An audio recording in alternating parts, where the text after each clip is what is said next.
Welcome to the world of Dungse. What you see around you is a range of new building materials created out of cow dung. When you think of dung, you rarely imagine beyond those smelly green droppings you see in the farms.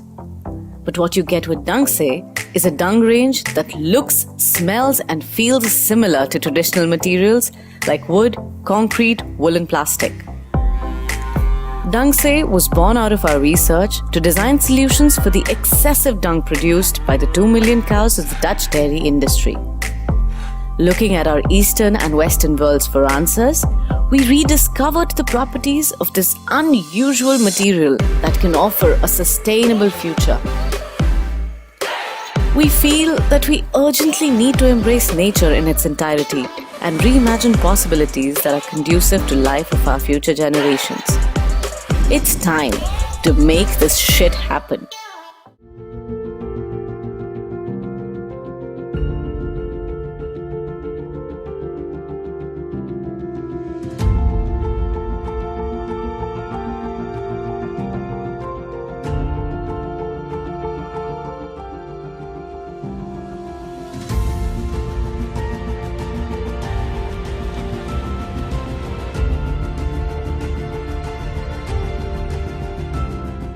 Welcome to this session on All About Architecture. Let me start by congratulating for innovating a new product like Dungse, sorry for my pronunciation, and thus making small changes in the way for us to build sustainable.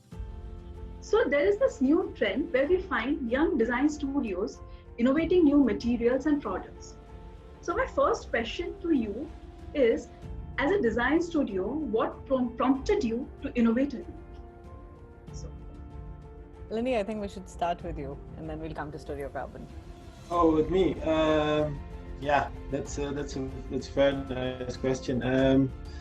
That came from a systems thinking that we all share. I share that with Ipka and Studio Carbon. I'm also a designer with my backgrounds. Actually, the starts with biomimicry and. Using nature to inspire my work, and from there, combined with also the system thinking from Studio Carbon, we came to this idea to start our own research to find material that would fit in this principle, and there we started to search, and this came out of it, the Dungse idea, actually. That's really nice. And just from your side, Right. So a quick build, I think, so like Lindy said, his studio has been an expert and his experience comes extensively in biomimicry and design inspired from biomimicry. And for us as a studio, when we started it itself, the idea of running our own studio and not taking up a job was because we wanted to do design with our own rules, without constraints, without the greed in which we're running as a society right now. And systems was a big part of our motivation and the way we approach design. So systems thinking and systems design had played a big role there.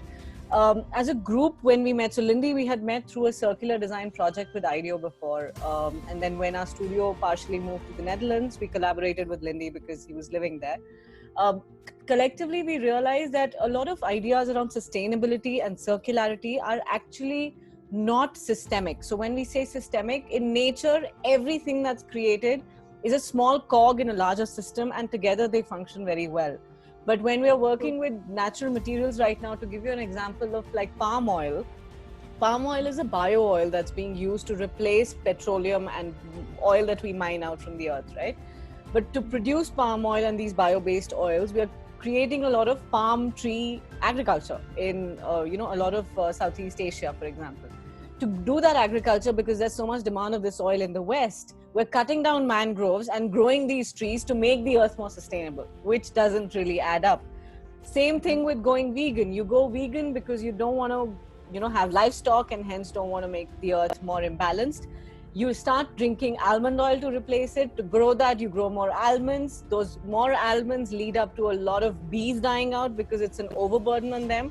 And we're again messing up the earth. So we may want to be sustainable, but we're not being systemic. And as a studio, we knew that together we needed something which is systemically sustainable and truly an imitation or a part of nature. And I think that's where it started for us. Swapnil, you want to add anything? That's really nice. Yeah, Swapnil, you want to add something? I think you're on mute, Swapnil. Yeah, not exactly, but yeah, as Idika said, that how the systematic approach started, and we landed up with this idea. And when actually we connected so many other thoughts, like as she mentioned, like the almond, like there are so many things we think like it's sustainable, but in systemic, if you zoom it out, it's not. So that's how actually we started creating it, and we landed up with Dangse because we had like so many indigenous, like this feeling from the India, ki how we can actually use it, all this knowledge what we had from our home, our elders, and together like discussing us, like we just like had this thing, okay, what could be the next of this thing? What if like it's this old, I mean, people think it's very old idea which cannot be very sustainable, and it's a very small scale. Just give it a little new perspective, and it clicked, and it happened. Yeah. So that would lead to my next question. Let me hear more about Dangse. What it is, what is the thought, and just let us know about it. Sure. So we'll give you a dictionary definition first, and then we can talk more about it.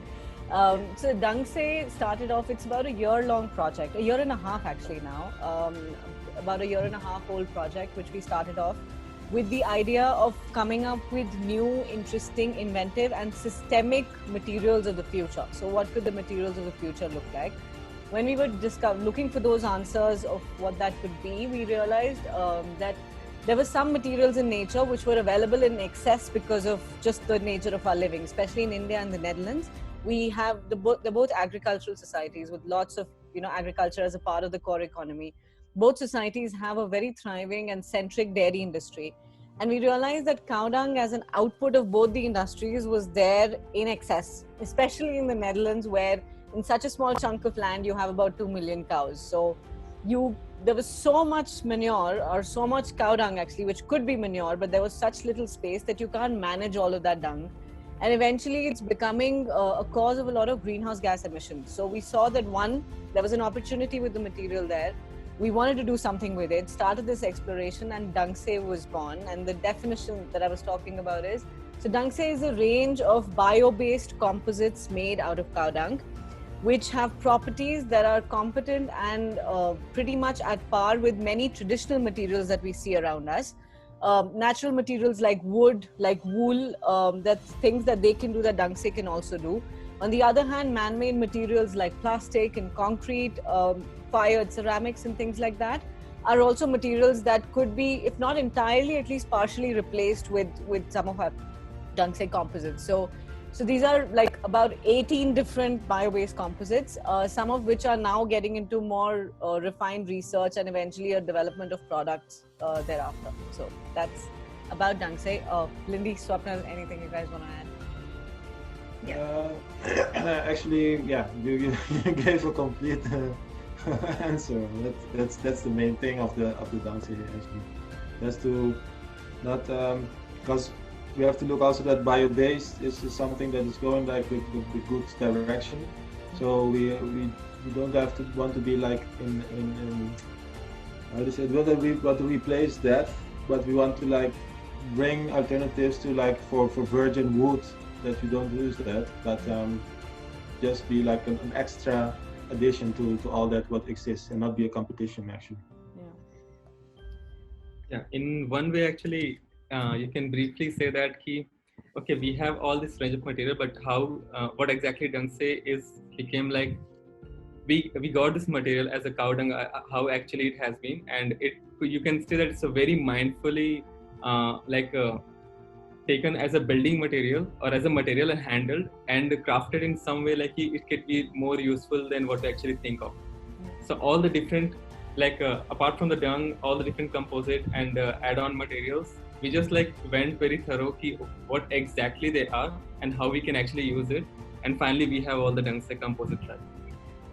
So one of the other things also that we love to share, Sari, with you was we wanted to come up with a material which, to be systemically sustainable, it had to be decentralized. It can't be a material like cork is a beautiful material, but you have to ship it from Portugal and Spain to the rest of the world if you really want to use it, right? Yeah. So we wanted a material which, if I wanted to make it in any part of the world, I could have the raw materials lying around me, and then I could still make something as competent as that. So decentralization was a big part of this decision of trying Dungse in the first place. And in the composites, one more thing we tried to do, like Swapnil was saying, with everything that we added in, with the process, we've been very mindful of making composites that firstly can be scaled up in manufacturing. So it can't be such a slow process of making bio-based materials, which I cannot go tell a builder that, you know, if you need 1,000 pieces, you can't get. That's then the material will never scale up. It'll always be an alternative and not mainstream. So scaling up and scalable production techniques was a big part of the way Dungse happened. And the other thing that, like I said, being mindful. So we're conscious of every process that we use in making of Dungse, there needs to be zero waste. Because the process itself, if it creates more waste, then that's going to be a problem we're just sort of creating the same problem that we set out to solve. So those have been some of the decisions of where it started with Dung, and then Dungse took the form that it did. Yeah, I would imagine this product to actually be recycled back, if Yes. I'm not wrong. Like, Yes. so would you just explain that? It's like a circular product which can be reused, or you kind of disintegrates into nature or something on those lines? Would you just say what happens after the life cycle? Right. So there are some composites which are all the composites are biodegradable. So they all degrade down and go back into the earth. Some of them are even compostable. So some composites where dung has been retained in its exact form, and the added-on composite can also very easily disintegrate into the earth. The nutrition that they hold when they were virgin materials still remains. So you have both kinds. You have biodegradable, you have compostable. And then there are some very interesting composites that we found which are reusable in a way where you take that material, just soak it in water overnight. The mass that you get in the end, you can again remold it into a shape, dry it up, and then use it. So it's almost like clay at that level, like the way you'd have plasticine, for example, for children to play with. So each of them. Which means it's the wastage of the end of it is not too much. Like the amount of wastage that you get, it kind of gets back none. to the Yeah. none.